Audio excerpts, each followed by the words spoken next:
let's get into it. You ready? Yep. Ladies and gentlemen, welcome back to the Daily Carry Podcast, episode 46 today. Excited to continue the conversation with you, and excited that we've got some holidays coming up, end of the year, festivities coming up here pretty soon. We've got Thanksgiving next week, next Thursday, exactly 1 week from now. We're going to have some turkey rolls here at the Rock Jiu-Jitsu team, open mat at 10 a.m. Always got to get those rolls in before we eat our rolls. Got to try to stay in shape through the holiday season. Round is in shape.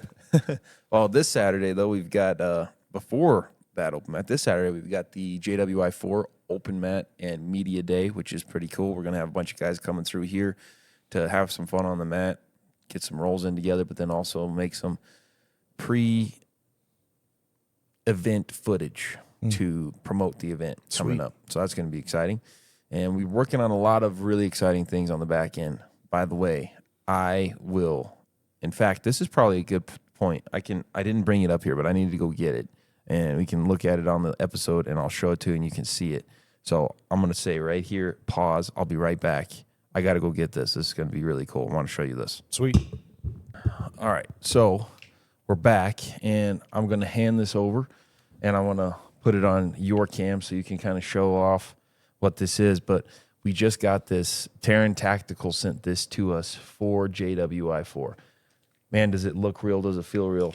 But this is pretty much the exact same thing that they would use as a prop gun when recording movies. This was the iteration from John Wick 4, the Pit Viper. Dude.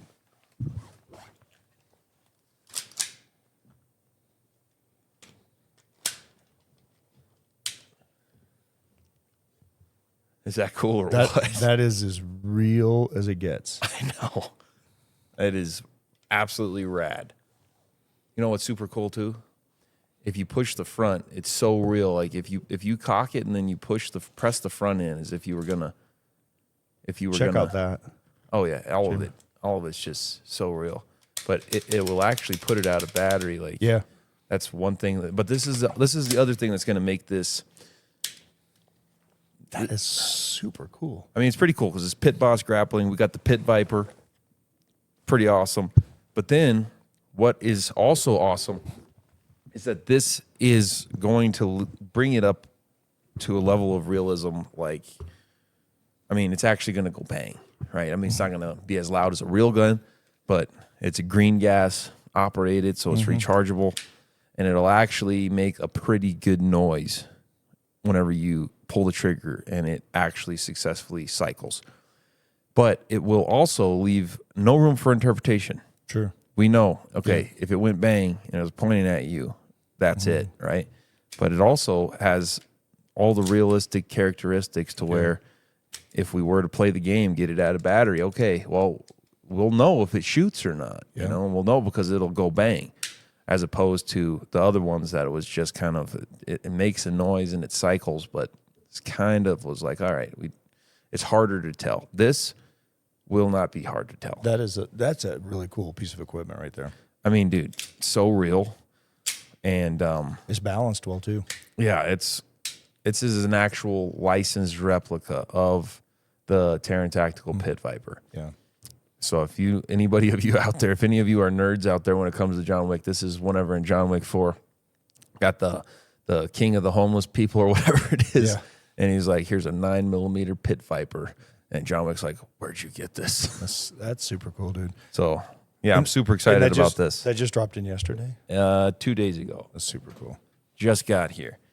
And pretty exciting that we'll be having a few different sponsors that are official sponsors for this one. I don't know if you saw the mats or not yet, but the mats that have already been replaced in the arena, we've got 2 mats that have X-Suit printed on them, and they look amazing. Yeah. It's pretty awesome. But then Taran has sent me their logo to do a wrap on one of the pit walls, and we're going to have a few other sponsors on the pit walls, which is going to be really cool. It's going to actually make the arena pop, and I think it's actually going to show a lot of legitimacy going into JWI4. You know, I mean, it's already grown so much, but then whenever we do this one, we've got some sponsors on the mats, on the walls, And we've got some incredible athletes on this next card as well. Everything coming together, I think it's just going to be an incredible show. And a lot of the things that we're working on behind the scenes to make happen, it's only going to add fuel to that fire. So Totally agree. Looking forward it's to going to it. be super cool. It's going to be great. I mean, it really is. It's going to be epic. People don't know what goes into this, but when you come and you see it live, it's amazing. Yeah. That's why it gets 12 million views on reels and stuff that are getting sent out. It's and what's cool about those, a lot of those views is how they're talking about it. It's not that you put something out there and somebody likes and goes, "Oh, this is cool." These guys are like diving into going, "This is the next gen of everything coming," and like dudes that are legit in the sports and the arts and everything are like, "This is way cool." Yeah. So yeah, the development of what you've built, what you put together, man, it's like tip of the iceberg. There's so much coming. December 6th, ladies and gentlemen. If you're listening, you're interested, December 6th. We already have tickets on sale. They are very limited in quantity, and they are on sale in the bio of Instagram, Pit Boss Grappling. Cool. That's where you can get your tickets for JWI4. It's going to be an awesome event. It's also going to be streamed for free on YouTube, so keep that in mind. But lots of exciting stuff coming up. And with that, we got to get into our discussion today. I'm glad we started light. Yeah, we got to get into some deeper stuff today for sure.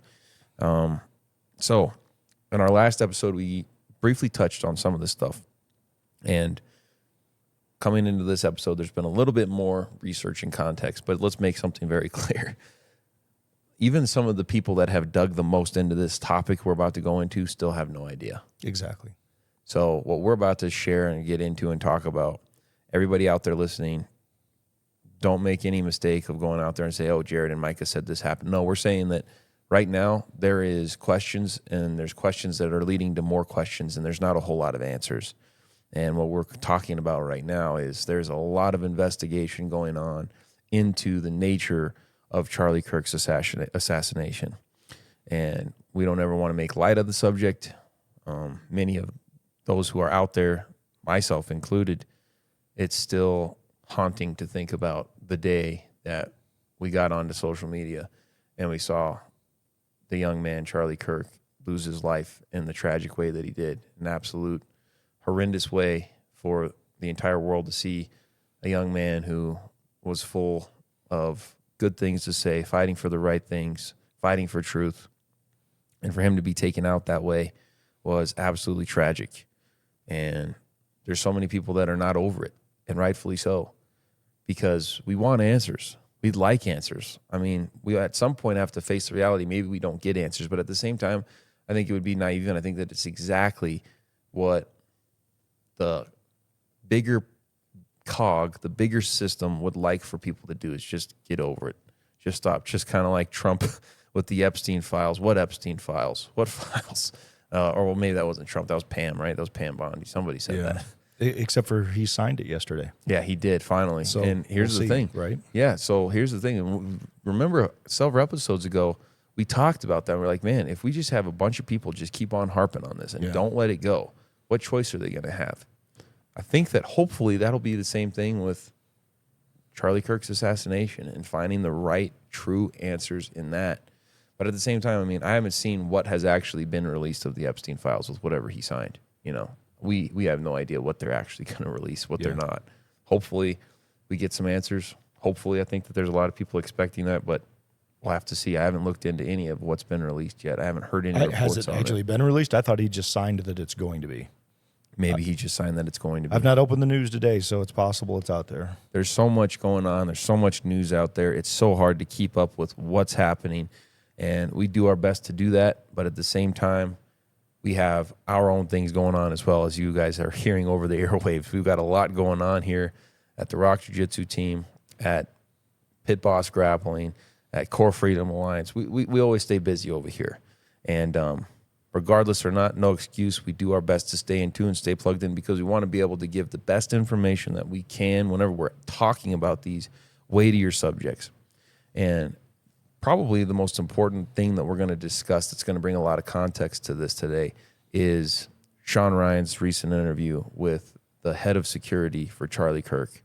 And I'll turn it over to you, Micah, to where you could just start diving into this however you see fit. I want First, I want to put an ask on you, so I'm not sitting here looking at my phone. Will you look up, go to Sean Ryan's show, look up Eli and Tim. It's going to be episode, I think it's like 120 something. But you'll see Eli on there next to Tim. Episode 140. 140. All right. I highly, highly, highly recommend every listener out here not only to listen to it, but to share that episode on your platforms, whatever you've got. Yeah. Put that episode out.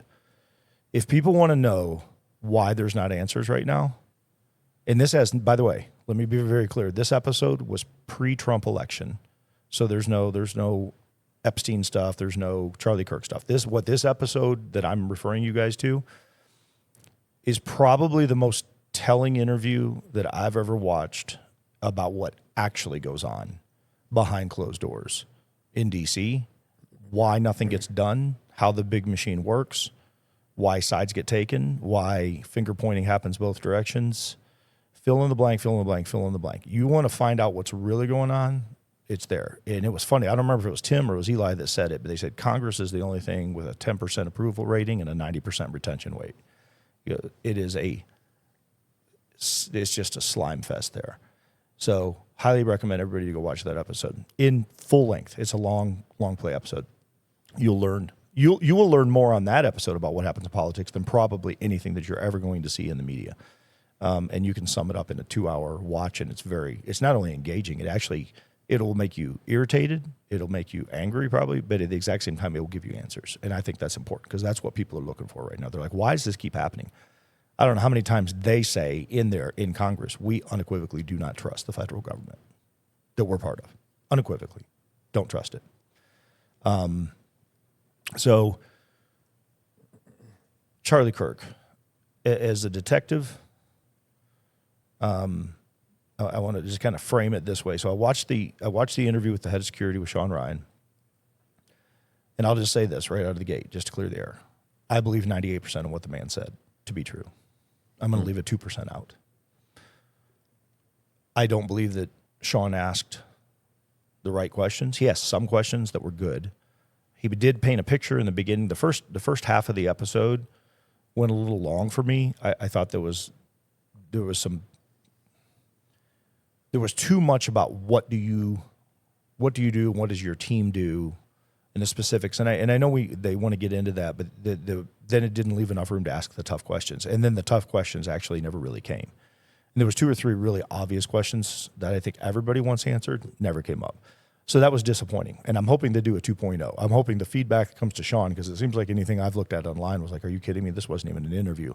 I disagree. I think it gave an opportunity for him to interview this man, measure his heart, gauges his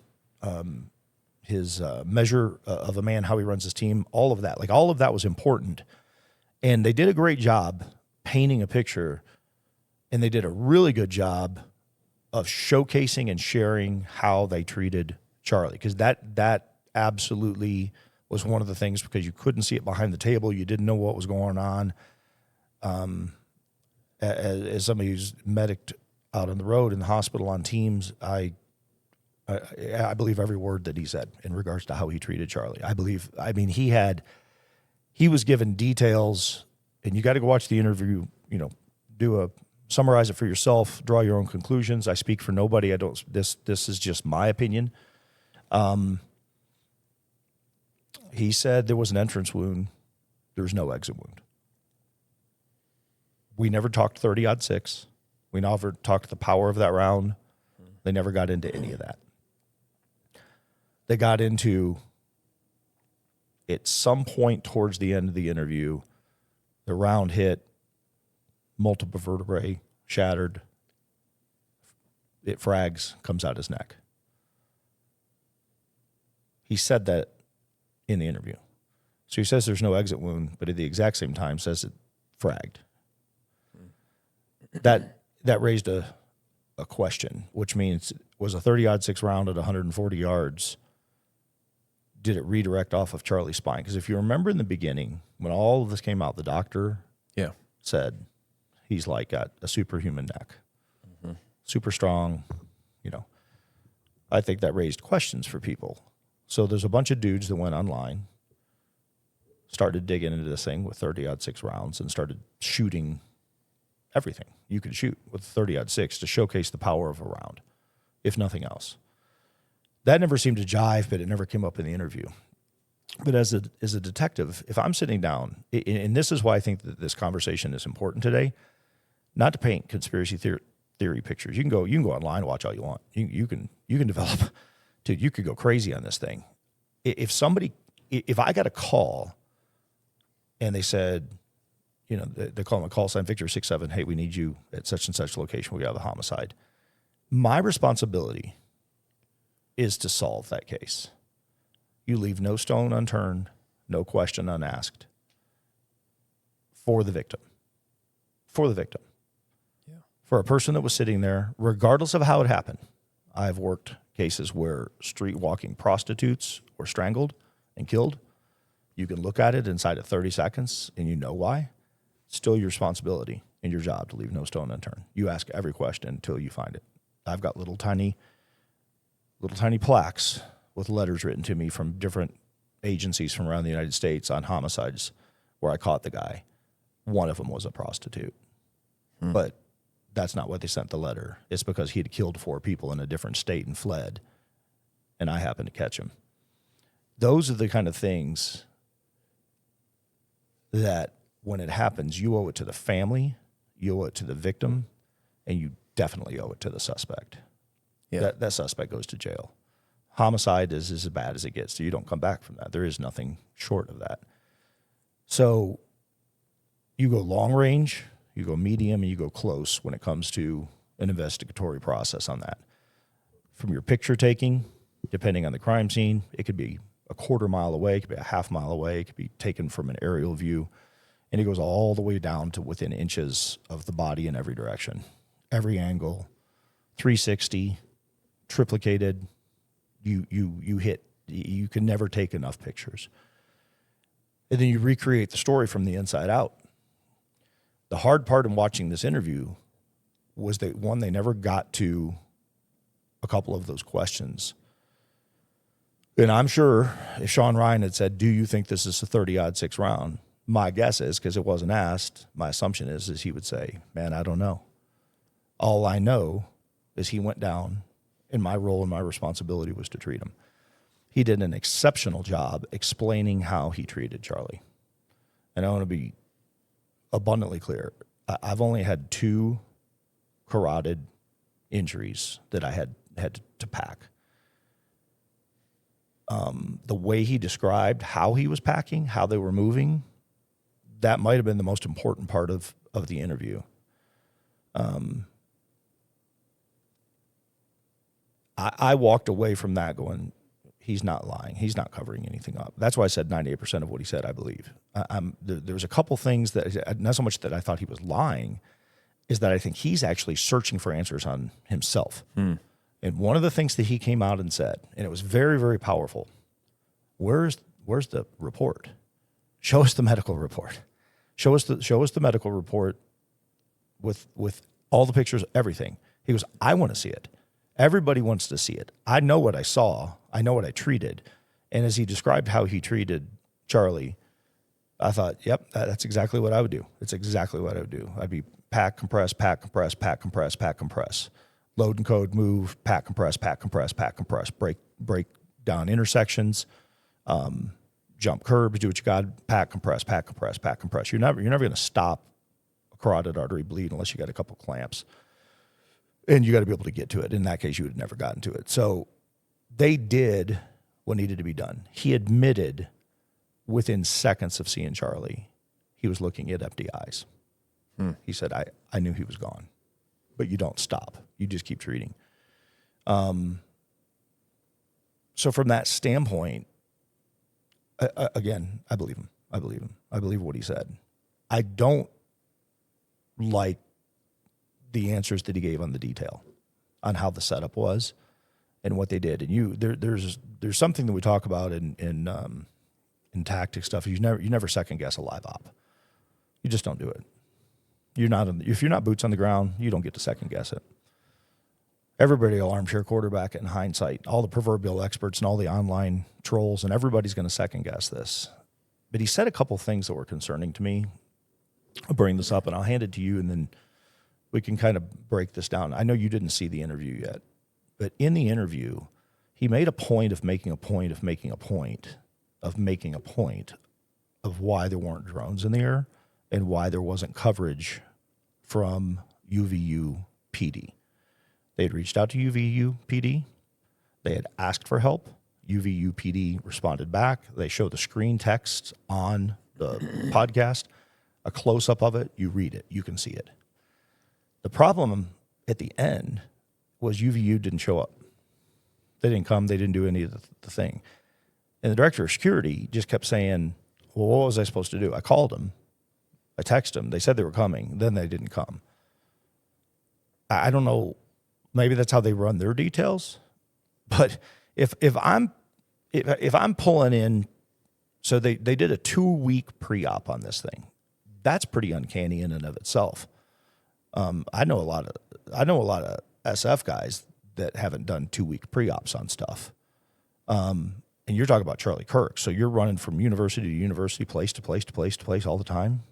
If you got that kind of manpower to do 2-week pre-ops, that's actually very impressive. It sounds like his team is actually pretty good as far as a bubble team goes. Close quarter stuff, they sound pretty legit. But they're not a long-range team. They have guys with capability. And he made a point of putting this out that they weren't allowed on the roofs. They weren't allowed access. They weren't. It was the thing we talked about episodes ago. I said, there's probably policy on this thing. He said it. He came right out and said it. He almost said it verbatim to what I said, and I said it weeks ago. And I said it because I've been down that road. I've been down that road when you're trying to you got your principal, you got your package, you're trying to take care of them, and you got some yin yang over here making a decision that has no idea why they're making a decision, and then you're having to deal with that decision. So he spoke into a fair amount of that. I just didn't like the fact that he kept redirecting blame back at the PD specifically and back to the drone thing. Like the drone thing would have solved everything. And the PD would have, if the drone didn't do it, the PD wouldn't do it. But he just kind of landed the blame at the PD. And I'm not defending the PD. The PD wasn't there to talk about it. I don't know. But if all you did was make a phone call and you were assured that somebody was going to be there, then what's your primary responsibility when you get there? You come in with your package. What's your primary responsibility? To make sure that the PD did exactly what they said they're going to do. And if they didn't do it, the first thing you should do is you should be on the horn going, hey, before we go out here, let's pump the brakes for a minute and let's find out what's going on. We're missing personnel, guaranteed personnel that were supposed to be here. That raised a big red flag for me, because if you're running your ops and you're getting there and you're finding out you don't have the thing you requested, then you don't move forward with your mission. That's like me bringing 10 guys and we're going to go kick doors and everybody forgets bullets. Like, you just don't forget something essential like that, or you don't overlook something essential like that. So my concern in listening to that is not so much that I felt like he was lying. I just felt like he was blame shifting. And people got to take their own view at this thing and draw their own conclusions. But I just don't like that answer. The very first thing, I had a buddy of mine out of state, Yoster, I call him. He called me right away when this thing went down, and he said, "Man, I don't like some of the things happening." I'm talking within a day of the passing of Charlie Kirk, and my response to him was, "Let's let the dust settle. We don't know what we don't know.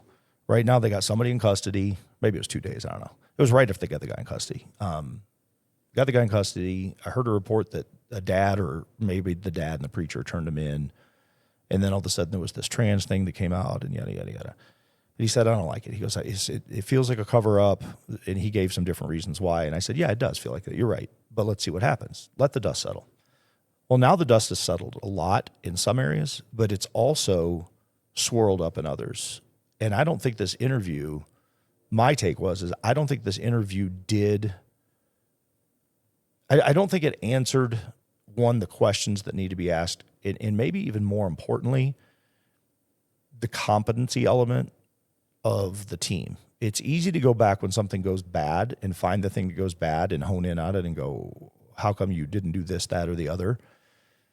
The concern that I have is, if I heard him correctly, this is a fairly elite team, and they've done work and 50 some countries with some pretty notable people. And it all came down to, I'm blaming the chief of UVU or the deputy chief, whoever it was, because he didn't seem to know that either. I'm blaming this person for not being up on the roof. Had this person been up on the roof, none of this would have happened. But, ellipsis, we went forward with the op anyway, after admitting they were in a fishbowl of danger. And you're a CQB team. You're a close quarter team. So your job is the package, period. The principle, you're on it. That's all you're doing. You have Overwatch, great. You have guys high on Overwatch, they're probably pretty amazing, great. But if you can't put them up there based on policy, you can fall back to local PD to put them up there. Well, if they don't show, then you just don't go. It's that simple. Well, I mean, to play Switzerland for a second, so to speak. Please. You are also dealing with Charlie Kirk. So he, very early on, I remember watching an interview from him or somebody talking about very early on that before he even was working with private security, that police officers, like local PD, started to tell him, we can no longer guarantee your safety. That's right.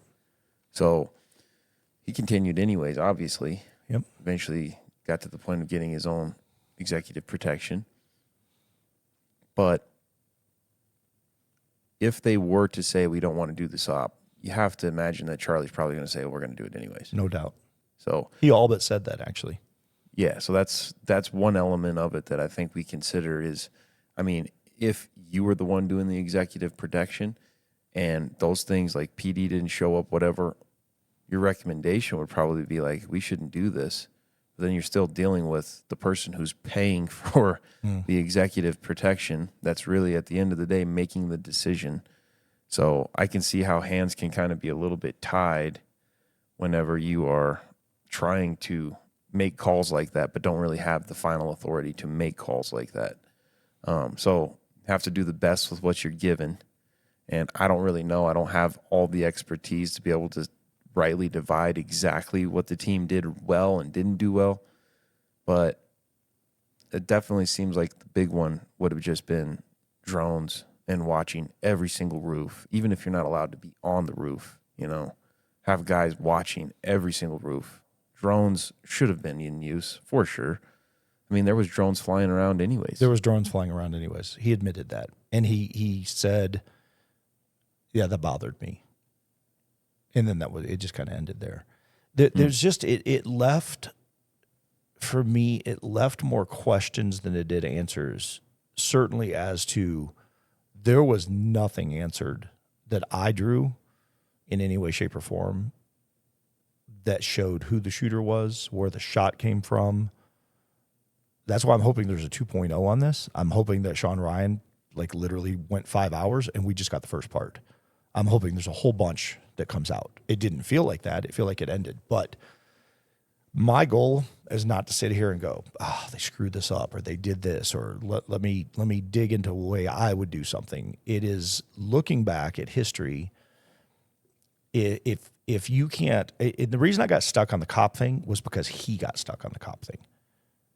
He answered every question with some pretty deep, sincere clarity. And it was clearly very emotional for him. He's a broken man. You could see the authenticity in all of it. I don't think there was any acting at all. I think that this guy is sitting back going, I just lost my package. I lost my friend. I've known this guy for 8 years. I've been on this detail for 8 years. I'm heading this detail up. The buck stops with me.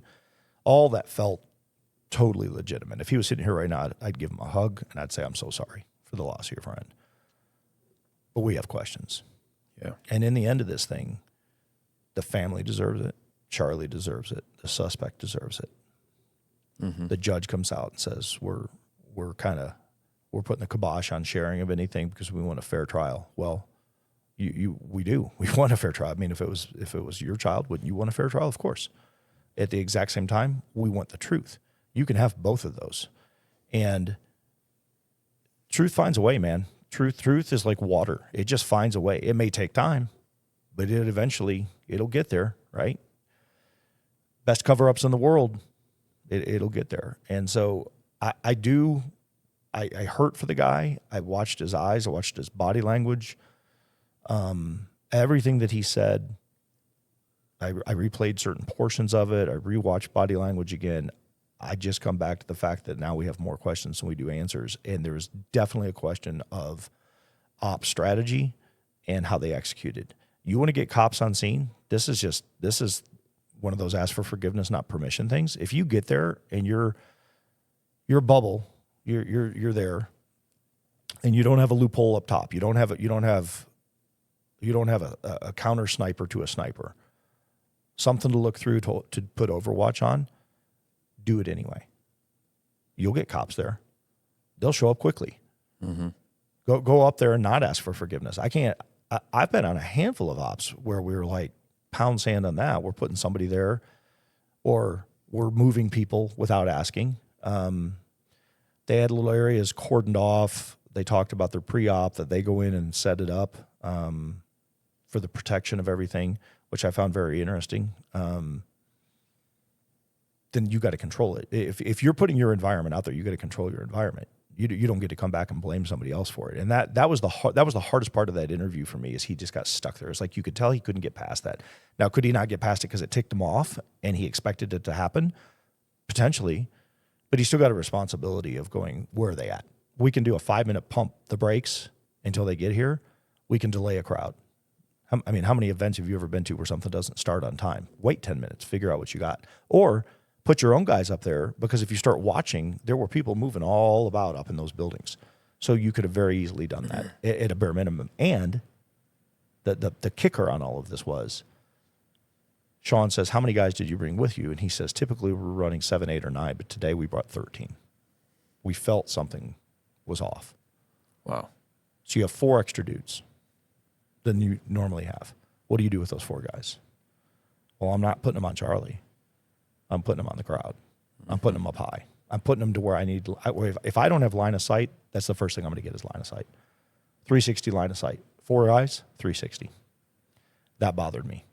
Outside of that, I think the guy spoke the truth. I think he's genuinely busted. I think he's broken. But I wish they would have gotten into the round. I wish they would have gotten into, do you believe, based on what you've seen, based on your experience? There's got to be. I mean, we know, and we're not even at this point so far yet. Thankfully, we've had some really high caliber guests, but even some of the guests that we have started to ask on that are not nearly as high caliber as what somebody related to this case of Charlie Kirk's assassination would be just right now in the moment. The point that I'm making is we've asked some people on the show and they're like, well, I got to have a couple different legal things signed. Yeah. We've asked some people on the show that have pre-qualified that would be a pre-qualification for them to come on. So somebody in his position, I mean, you don't know what you don't know, but chances are very high that behind the scenes, this guy probably really wanted to go on to Sean Ryan and probably really wanted to tell his truth and probably felt an obligation to do so. But I have a feeling that there was also some kind of NDAs or whatever that he's got to abide by. So I'm sure that some of the discussion that they didn't get into was by design. Yeah. And probably there was preclusions before they had that conversation. We can't get into this. We can't get into this. Yep. Agree 100%. He said it.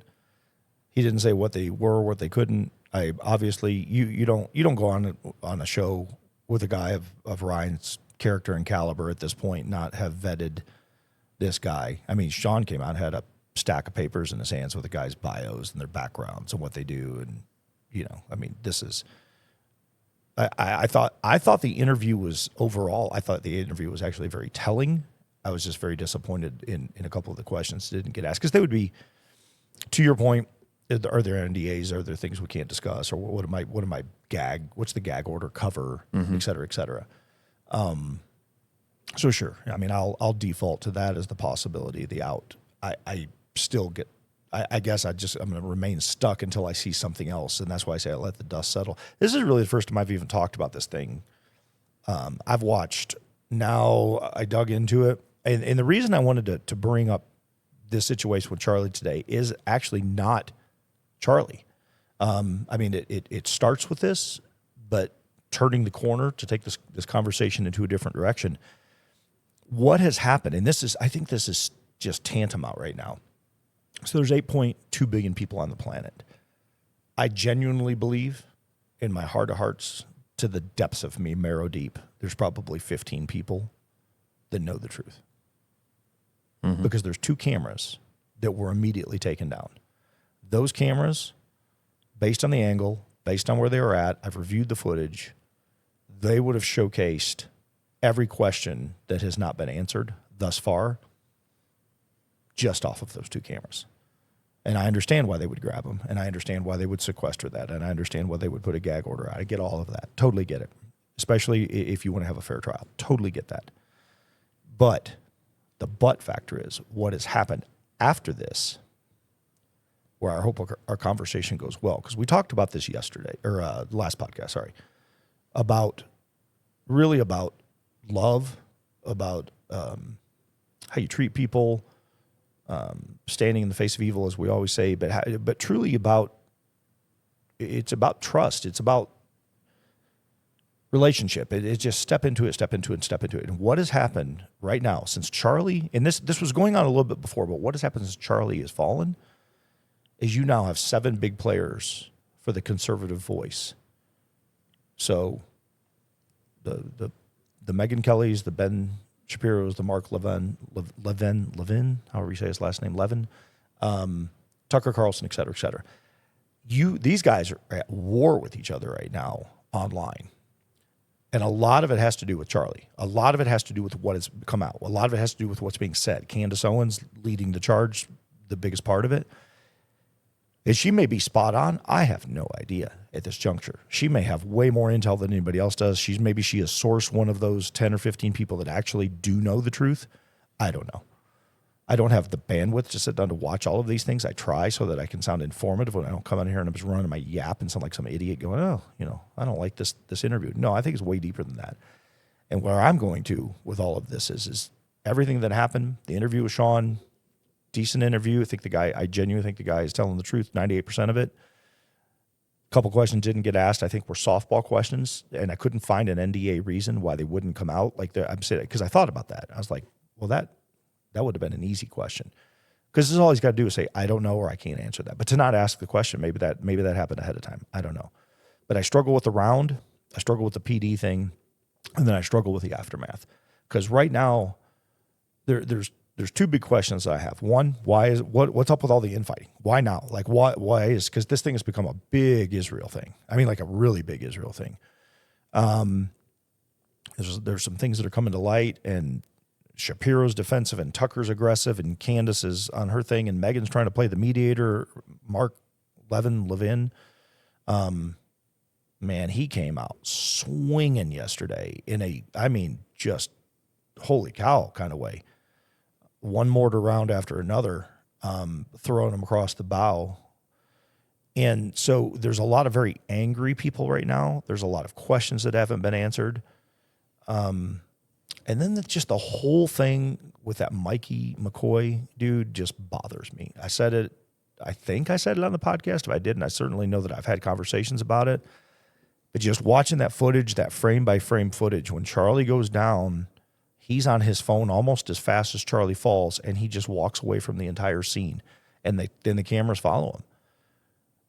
That would be like, in my world, that would be like you going down, and I go out and make a phone call to Sarah and do nothing. I don't come check on you. I don't do anything. I don't ride in the car. I don't even look your direction. He never even looked back. That bothers me. That bothers me immensely. His body language stinks to high heaven. And that's about the only thing that I'll say with an exclamation point on it. I don't like that. He doesn't owe me anything. I'm just saying from a detective standpoint, if I'm looking at this through the lens of no stone unturned, no question unasked, what is going on with Mikey McCoy? I've never met this guy. He came out, he spoke at Charlie's honorarium. I mean, he was impassioned. We listened to it. We watched it. Now I go back and look at the footage. The guy's, he's gone. He's still throwing some stuff out on post, but like, it's kind of like he's just kind of disappeared from public. And maybe his rationale is I lost my best friend. I lost my buddy. So I'm hanging back. I don't know. I don't know how I would feel after something like that. All I know is he's seemingly somewhat non-existent out there outside of a couple posts here and there. But it was how he left that scene. The statement of his dad, big mega pastor, going, "My son called me covered in blood." Maybe that was just an emotional response. Maybe he didn't know whether he was covered in blood. Maybe it was just his way of saying, "My son called me," and it was at this traumatic event, and he just ad-libbed covered in blood. It could be. But it just feels weird watching him walk away. And then what has come from that with the I'm calling them kind of the big seven now. There's a lot of questions being asked, and I think rightfully so. So I want to land with levity and say, keep letting the dust settle. This will get there. Maybe I'm going back to my years of investigating things, but oftentimes right out of nowhere, the truth finds you. And you could be a week down the road and you're just getting hammered of why isn't this getting done? Why isn't it getting done? And all of a sudden the answer is right there. So my hope, my prayer for Charlie Kirk's family, for Charlie, obviously, for the nation, people questioning this stuff, is that there's some real clear answers that come out, and there's some very big aha moments of, okay, now it makes sense. But right now, there seems to be more questions than not. Well, you know who's hammering the McCoys is Candace Owens. Yeah. She is just gunning for him, man. Yeah. And some of the points that she makes about things that are factual, they really do make you start to look at it from a different lens. Some of the associations that they have, but not only associations, but also some of the people that they've endorsed or some of the people that they've put into service in some capacity. You'd have to go watch her show to really get into the brass tacks of the facts there. But there's a lot to pay attention to. We don't want to have the wool pulled over our eyes. And they've definitely continued to try to do that, it feels like. And I think most people know that. I feel like most people know that there's a whole lot more that's gone on behind the scenes. And we want the truth, and we're going to keep on fighting for the truth. But at the same time, like you've said, I mean, I think it's very important to let the dust settle. I know it's already been a couple months. I know that people are probably getting a little weary of the conversation, and I can understand that. I don't like having to relive it. I don't like having to rediscuss it, but we have to. Why? Because we owe it. We owe it to Charlie. We owe it to the message that he stood for. He stood for truth. So as much as he stood for truth and died for truth, we should also be looking into this thing with a extra big magnifying glass. And we should leave no stone unturned, and we should really seek out, to the best of our capability, what actually happened here. What's happening? What's all this behind the scenes? All the people involved, all the players. Why did this person do that? Why did this person do that? Of course, there's a certain point where you may be looking at it and overanalyzing, but at the same time, that's not where we're at yet. That's not where we're at yet. Are there some people that maybe have gone that far and made a conspiracy out of every little thing? Yeah, I'm not agreeing with everybody. But I am saying that I don't think that all the truth has been told. I think that certain truths have been told to get us to believe something that probably did not happen. Yeah. That's what it feels like. And I think that most people are probably feeling something around that exact same ballpark. Yeah. I agree. And that when you said in the beginning, hey, look, we're not delving into this because we're conspiracy theorists, nor is Mike and Jared. Don't listen to us. We're watching something, we're casting an opinion on it like anybody else would. I kind of want to double down on that. I don't know what I don't know, and neither does 8.2 billion people. There's a handful of people that have seen that video. There's no doubt in my mind. Somebody knows something. Now, that being said, fair trial, all of that, it gets gag ordered. May be a year before we ever know. We're going to keep talking about this for a year. I don't know, because I don't know what's going to happen tomorrow. I do know this. And this is, I'm going to ask you. You tell me what you would do. It's hard to imagine these things, but if my bride, my Jaina, if her life is taken from me in an act of cowardness like this was, shot from a distance, goes down, what kind of fever pitch person do you think I would be to find the truth, to find the bad guy? Now, I would like to think I'm fairly level-headed. I would like to think that through my career, I know the ins and the outs and the inner working of the system. I started the show not with Charlie Kirk. We started the show with JWI and Taran Tactical and the cool stuff that we're getting ready to do. You dive into the seriousness of this subject for a second. There is, because I know the system, I know how it works. I know what the detectives are going to look at. I know how to case file. I know how to pull the warrants. Done these just by the hundreds. You know what you're up against. You know what stands in your way. You know what you have to convince the DA of, the ADA of, the investigator of the ADA, the back end guy that works to the investigator of the ADA. I mean, to channel grab these things and move this stuff north to get it into somebody's plate sometimes can be very, very challenging. That's why I opened with go watch episode, it was 140 of the Sean Ryan Show 140 with Eli and Tim. Go watch it. It will probably answer 95% for you of why it doesn't get done in Washington or why it gets done a certain way in Washington.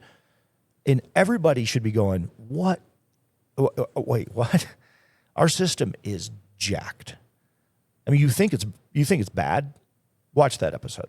And it's not like they're just coming out and going, let me just tell you all the doomsday stuff. No, they're coming out and going, here's the truth. Like, you want to know the truth? They went after McCarthy. They were the original dissenters. Eli got elected. He came in. He was one of 20 dudes that said, pound sand. We're not doing this. It is donors and activists and lobbyists and I mean, decisions are made before it ever gets to the floor. Trying to get House bills out there that are important never get to the floor. My point when I brought up my bride, I would go from here. I mean, John Benet Ramsey is a great example. I don't know a whole lot about the case other than it's been around for like 4 decades. Her dad is still fighting. I just watched a story the other day. Her dad is still fighting. And there's people that say the dad did it. I don't know whether he did it or didn't do it. The point is, he has never taken his foot off the gas from what I've seen from the outside in. If it was my bride, I would move heaven, hell, and earth to go find who did what. Now, we can get into the forgiveness element. We can get into a lot of things, but there's going to be an accountability on that. And here's the one thing for me personally. I say this for me. I don't say it for the show. I don't say it for you. I don't say it for anything else. I'm wanting to see that reaction.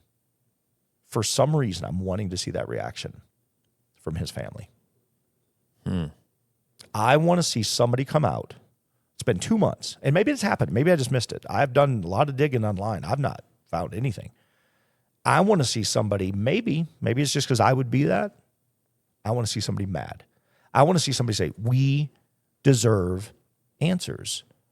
This doesn't add up. You get the whole world questioning it right now. There's a reason everybody's questioning it. You got people at odds in the Conservative Party. I don't know what's happening at Turning Point, but I've seen stories that chapters have started to open and people gave up on opening the chapters because they're not even trusting what's happening internally. And let's be fair, Charlie Kirk was Turning Point. Nobody else was Turning Point. Charlie Kirk was. Charlie Kirk goes away, there is no Turning Point. Does it continue? Maybe, I don't know. But if Charlie Kirk quit, let's just say Charlie Kirk didn't die. Let's just say Charlie Kirk was doing Turning Point USA, did his thing, and he goes, you know what? I've had a good run. I want to go do something else, and he steps away. Does Turning Point survive? In my mind, no, I don't think it does. I think it makes it 18 months, 24 months. I think some people hang on. They try to do something with it. Maybe it shrinks in size, and it goes down to like a smaller something. But I don't think it lives on the way Charlie lived on. I don't think it lives on with people stand in line waiting to see Charlie Kirk. That was Turning Point USA.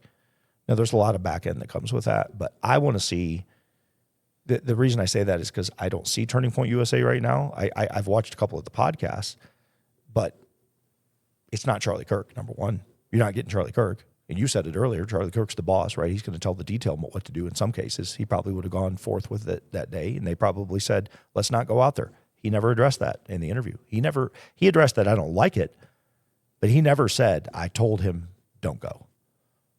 Or I missed it in the interview. But I want to see the family mad. I want to see somebody, Erica, I want to see somebody going, I want my husband's killer, my son's killer, I want him caught. What are we doing? Because if I look at the narrative that Kash Patel and the FBI put out, they've not changed their narrative. So either they know something we don't know, or they're standing on this narrative. One of the two things is happening. That bothers me immensely from a detective standpoint. This narrative was drawn almost instantaneously. The only way I know to draw a narrative that fast, to draw a conclusion that says, no, we're good, is you've seen something we've not seen. And the only thing we've not seen was what was on those two cameras. There's something there that told that story. And that has bothered me from minute one when they grabbed those things and he came out and made the announcement and said, we got our guy. The text, all the conspiracy theories aside, the trans lover, all that, whatever, we can dive into. I'm not saying it's not relevant, but for him to come out, the director of the FBI, and say, this is it, within what felt like hours. Yeah. I go, okay, you don't even have a crime scene right now. You tore down the crime scene. I mean, you literally put a construction site on the crime scene and rebuilt the crime scene on one of the most notable assassinations in the history of history. So either you have conclusive information, undeniable, no doubt, bona fide, and you can stand at it, but you can't release anything, you can't say anything.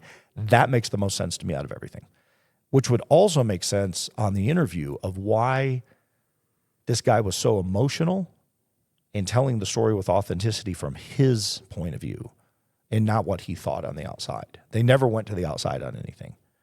They just talked about the close quarter security bubble. They got into a loophole discussion for a second on Overwatch, and then that kind of went away, and then he just basically blamed the PD. That was essentially the entire interview. Now, if you watch him in his connection to Charlie and the brokenness, my heart broke for him. I mean, there's no doubt that this guy is just reeling from this right now. If I say a prayer for a human being on the planet today, it's for this guy, because you could just see it. It's authentic, and you know it. You can feel. I've been there. Now, I've not lost a package like that, but I've lost a peer in the line of duty, and I can tell you, man, when Donnie Washington died, we went to the academy together. Donnie was man, he had the best smile you've ever seen in your life. He was just the happiest, most quintessential, just the dude that brightened every room when he came in. Stud of an athlete. He won the physical fitness for us and everything. He came undercover over to my agency and was killed on the NOP. And it just wrecked me, man. It just wrecked me. And all you want to do is go hunt these guys down that do this stuff.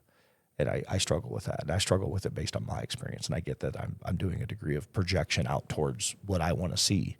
But it just bothers me that I've not seen that. I want to see somebody hitting their hand on a desk going, I want something.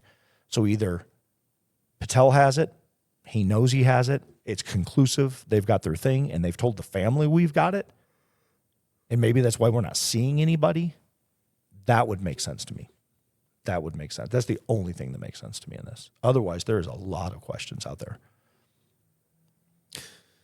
Yeah. I think the closest that we've seen to that kind of reaction has probably been from Candace Owens.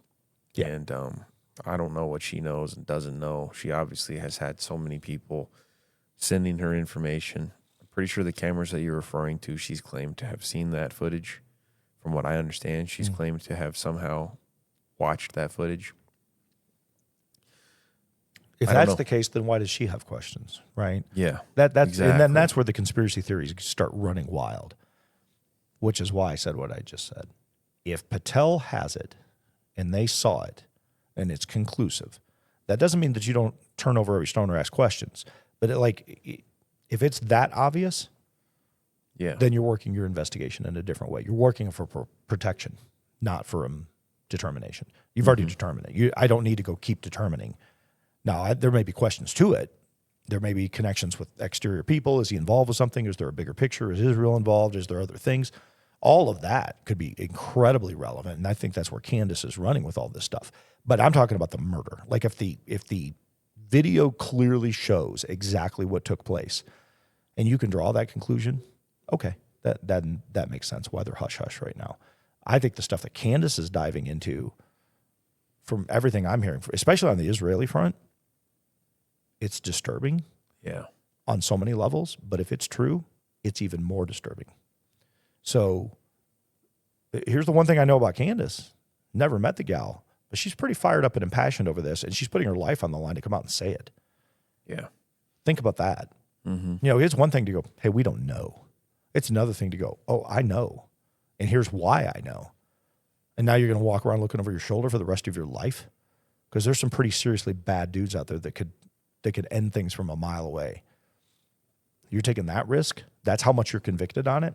There's a piece of me that has to go, okay, I'm going to listen to Candace for a while. Not because it all makes sense to me right now. Let the dust settle. But she's pretty involved, pretty high up there. No doubt. High access, probably has a good payroll, people digging into stuff, things you and I would never be able to touch. I just go back to the raw, emotional, connective side of it. That director of security was busted yesterday. He was broken when I watched that. He was broken. Whether all the questions got answered that I wanted, he was a broken man. How he wound packed that, 100% spot on. How they drove, how they broke down intersections, did all that, why they went to a level 3 hospital as opposed to a trauma 1 center. All of it made sense when he said it. I would have done the same thing. People are like, well, that's silly. Why didn't you go to a level 1? Because he was dead. That's why. What's an extra 4 minutes going to do? It's not going to do anything. When he hit the ground, he was done. Anybody that knows saw the paralysis, saw the blood flow, and the first thing he said is, I looked into his eyes. We call it a 1,000-yard stare in our world. It's when the eyes go lifeless. He goes, but I didn't stop. You just keep working. You just keep working. You just keep working. You just keep working. And that's what he did. I believe every ounce of everything he said. I'll stand on it. Been there. It's hard. Are there questions within questions on some of those things? Maybe, but I don't doubt anything he said. As far as that exfil went, because there's people, why didn't you have an ambulance? Well, that's actually a very fair question for a crowd of 3,000 people. The however factors wouldn't have made a difference. The doctor that allegedly, and I say allegedly because I've not seen him, I've heard him say that if he had been shot in the ER, we wouldn't have been able to save him. Yeah. That's why I said I think he was dead when he hit the ground. I think he was instantly paralyzed. I think that's why his body reacted the way that it did. And then he hit the ground. And it's hard to watch. It's hard to talk about. Yes, it is. But it is the reality. And at the end of the day, I think that guy got on him. And I think he did exactly everything he said to Sean Ryan. And that's the only reason I'm repeating this. Otherwise, I wouldn't have said it out loud. He said it. I'm repeating it. It's his words. And I agree with him. But right now, we have a massive problem. We have an infight on some of the most conservative-minded voices in this country over an incident to where this guy was many people's friends, confidant, mentor. I admired him on every level. The way he could go out with his brilliance, his discernment, navigate conversation, stand on point, hold scripture, hold truth to the word, hold truth to common sense. I mean, he's revered. The man is revered. They packed a stadium out. Hundreds of thousands of people watched outside. Millions watched online. Tell me this guy didn't have an influence? Are you kidding me? People want answers. Yeah. There's millions of people that stood there and watched that memorial. They want answers. And answers will come. A trial will come. But they want the truth more than they want answers. And right now, I think that's what we're searching for. And I think that's why the Big Seven, they're ready to go at the jugular with each other. And that should be concerning for this country right now. Because if I'm on the far left and I'm watching that, I'm fueling that fire. You want to divide and conquer? You want the devil? You want that two-forked tongue? That's just keep planting a seed in those guys' ears. Watch them keep turning on each other. Clarify whenever you say the Big Seven. Who are you talking about? Tucker Carlson, Ben Shapiro, Megyn Kelly, Candace Owens, Jesse Waters, Mark Levin, and I'm going to draw a blank on the seventh one. Did you already say Megyn Kelly? I did. It'll pop into my head. But that's who I'm talking. Those are the people I'm talking about. I'm only asking because I want to make this point is everybody that you just mentioned, as big of a platform that they have, and as smart as they are. Joe Rogan. Sorry. He is, I guess, kind of conservative. Well, he's voicing is what I'm getting at. He's questioning why these guys are like that's what I'm talking about. Like the world is erupting. Even all those seven. The point that I have to make in that is they can't even touch the level that Charlie was on. That's right. None of them can. That's why I say Turning Point's going to die without Charlie. Charlie, with the way that he walked in his conviction, but also his intellect, and the way that he was able to tie that into his capability, the way that he was able to walk out his conviction. Because, I mean, you're even talking about a player in that 7 being Ben Shapiro. That's not even a Christian, That's right. you know? So you're talking about a man who sold out to the truth in Charlie Kirk. Charlie Kirk sold out to the truth, knows what he believes, knows why he believes it, and walks in that with a heart full of love, but also a heart that loves people enough to tell them the truth and not coddle them. Yep. There's nobody that I can think of, even outside of the big 7 that you just now mentioned. There's nobody that I can think of that can even come close to the kind of influence that Charlie Kirk had. Agreed. And still has, honestly, to this day. That's right. I can't think of anybody on this planet. I can't think of anybody. Nobody in this country, nobody outside this country. I can't think of anybody who has the effective influence that Charlie Kirk has. Yeah. I mean, you tell me if you can think of anybody that's even close. No, no, on either side of the political aisle or in a atheist mainstream America. No, there's nobody. Nobody can hold a candle to the guy. He was that good. I mean, Ben Shapiro's a smart guy. Ben Shapiro can go toe to toe with a lot of different people on a lot of different things. He doesn't even come close. Yeah, exactly. So the point being there is we truly did lose. We lost something that was truly special and obviously rare. A man that was truly, it's like the parable of the kingdom of heaven, like a field. And whenever somebody realizes that this field is it, this is it, you sell everything. You sell everything and you go all out to that field, and that's what you go all in on. And that is what I think you can liken Charlie to.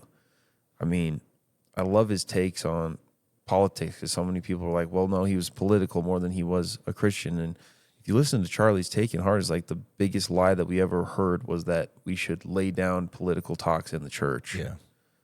We have the freedom in America to be involved in these talks, so we should be, because as Christians, we have an obligation to do everything we can to preserve the future, protect our children, and to make sure that we're building the brightest future that we possibly can and leading as many people to truth and into Christian living as possible, because this is the truth. This is where people are going to experience transformation, and more importantly than that, eternal salvation. Yeah. So there's a bunch of people out there with their thoughts and their ideas on whether or not Christian nationalism is a good idea or not. Well, regardless or not, the USA was based with Christian values. That's what we were based on. And those Christian values have taken this country a long way, a long way. And as we have continued to separate from those values and continued to walk away from those values as a nation, we've seen all the issues that have happened, that are happening right now, happen as a result of us turning away from Christian values in this nation. Christian values in this nation is what was making America a place where people could put some title on it and say, go live the American dream. It's why people wanted to come to this country, is because of how the American life was preserved by Christian values. And as Christian values have continued to be pushed away, America has been continued to be further and further corrupted and corrupted and corrupted. And that was what Charlie was all about, was, hey, let's look at all these facts and figures. Let's look at the truth. As we've moved away from these values, everything has gotten worse. Things have not gotten better. All of these lies are making us set ourselves up for failure, not for success. That was what Charlie was about, is let's look at the facts and the figures. Yeah. That's it. Facts and the figures, and let's come together and move forward in a true direction. Yeah. That's what he was about. Yeah. We need people to be able to walk up, to rise up and start to accomplish Charlie's mission, not necessarily having to be a part of Turning Point. Maybe Turning Point ends up being something awesome. Maybe it goes away, to your point. I don't know. There's a lot of players behind Turning Point right now, and there's a lot of people that I know that are involved in Turning Point chapters. Great people. Awesome. There's a lot of people that want to carry that torch. They don't want to let it go, and good for them. That's awesome. Yep. But even people that aren't involved in Turning Point, man, how much can we learn from Charlie and his convictions? How much can we learn to walk this earth in a way that is meaningful, and not in a way that's just we go through the motions. We have everything we want in this earth, and in our life at the end of it accounts to what? What change, what effective change are we leaving behind for our kids, for those in the future? And what are we doing for those even just around us, our friends, to lead them to something that's going to be more important and more eternal than just this earth. Yeah. I mean, there's so much to be said on the example that Charlie laid out for us to be able to follow, the most important being of which is exactly what he wanted to be remembered for, his courageous faith. Yeah. Man, did he have faith. Do you struggle with the "We Are Charlie" thing? How do you feel about that? Because I get why. Like, I get it. I get it. I get it. I get it. But I think Charlie would say, we're not Charlie. I agree with that too. Yeah. I don't think that I think he would say, what was I leading you to? I wasn't leading you to me. We are Jesus. If from the standpoint of how, if we're the only Bible somebody ever reads, you want to be that. That's why I said right out of the gate, I saw the very first thing I said, and I didn't mean this in a disparaging way. So I'm not Charlie. I'm Micah Richardson. Yeah. I want to be as intelligent as him and as witty, with candor and deliverance and knowledge and insight. I mean, to have a brain like that? Are you kidding me? I admire that. But I want to be me. I want to live for my eternal salvation, but I want to lead others to that.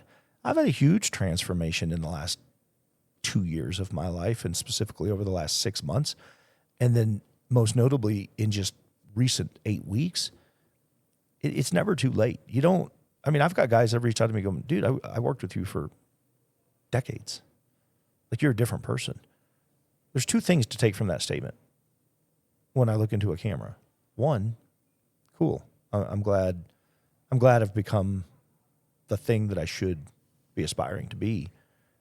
And boy, what a shame that I wasn't that for the 2 decades you knew me. What a bummer that I didn't realize, didn't see, didn't lead, didn't fill in the blank with numerous describing terms that I didn't. I thought I was doing it. But what I was doing in many cases, not all, but in many cases, was checking a box. Kyle said it. Eric said it sitting up here. I felt it. Brian. I mean, we've all talked about it, right? And I go, we are Charlie. We are Charlie. I get it.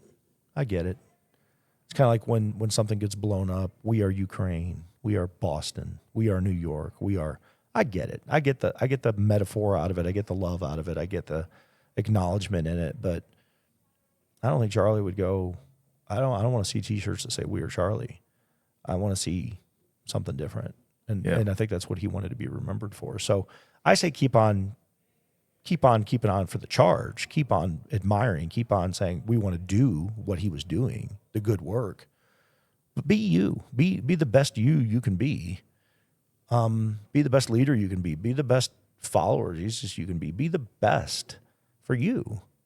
But take his example. Take his good works. Take his work ethic. Take his attitude. Take all those things that you can watch online and learn from, and put that into your repertoire. And that to me is what I want to do. I admire the man. I don't want to be the man. I'll just say this one last thing before I turn it over to you to close the episode out. But to exactly your point, I think that if Charlie were here, you know what he would be saying? He'd be saying, we are Christian. Yeah. We are America. That's what I believe Charlie would want us to be echoing. Because at the end of the day, whenever we're having these conversations about Charlie and his horrific passing and wanting answers for all that, well, what was the answer that he wanted all of us to have more than anything? Yeah. The answer that he was fighting for everybody to have more than anything is he was fighting to make heaven crowded. He was fighting to teach others that there's truth, there's grace, there's mercy, there's love that can transform your life here on earth, but then also give you eternal life in heaven. Charlie, the answer he was trying to give the world, the answer that matters the most, is Jesus Christ. Yeah. And that's what I'll end with. Yeah, well said. I'll end my piece since I opened the conversation up today with, I think people want answers, and I said, I want to see the family. I want to see somebody coming out. I want to make sure that I'm clear. They may have them. Because I don't know that, because I've not seen it, doesn't mean that they don't have them.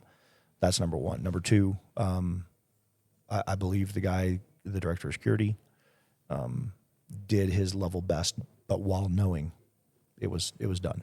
But you never stop. I really appreciated how he that portion of the episode to me was huge. I wish people would go watch that. And as much as we do want answers, you made a very valid point. I think there is an ellipsis that goes at the end of that statement that says, but if we don't have the truth at the end of this, all we've done, all of it, all the technology, all the information, all the camera angles, thousands of people watching, millions of people that have viewed this thing, all the arguments, all we've done is turn on each other and just conspire more to be angry because we don't have the truth. And that's why I say it's the old adage, the truth will set you free. I think the truth matters in this. I think it matters huge. There's a lot of infighting, a lot of divisiveness right now. And if I'm sitting back and I'm wanting to watch a country tear itself apart politically, which we're doing, I want to be on the outside looking in. I want to be going, now is my time to attack. If I'm a bad guy, that's what I'm waiting for. And I think right now we need to take a step back. I think we need to let the dust settle a little bit, find the truth, get the truth out there for sure. But I also understand why the country's upset. I can kind of take all of those things in I just said at once and make all of them make sense. But I think the truth is that's the thing that we need right now. I think we need it in a big way. And you said it. The truth, the ultimate truth, is a pure. It's a personal relationship. It's your salvation. I can also land there knowing that. So I take comfort in the end. But right now, I want to dig into the truth for the country. Because Charlie would say, Americans, we're Americans. Well, Americans want answers. If I'm Kash Patel, I'd come out and say, we have the answers. We have the answers. And Hopefully if you don't, it's just this internet train's just going to keep on rolling, man. If they did, I'm sure that he probably would. I don't know that anybody has all the answers. To your point, I think there's maybe a core group of people that know what they know, but yeah, we'll just have to see where it all lands, man. We'll keep on digging. We'll keep on reporting as more information comes our way. But, until then, don't stress anybody out there. Yeah. Don't stress. Yeah, let the dust settle. Cling to the cross, open the word, and find your answers there as we are still searching for answers on other things. Yeah. By the way, I keep looking over at that gun. That's really cool. It is cool. That is thank you, Taran Tactical, for sponsoring and donating. That's a cool piece of machinery right there. I am super excited to get it charged up and see how it operates. Yep. All right. Well, it's been a good day. Close this out and get after it.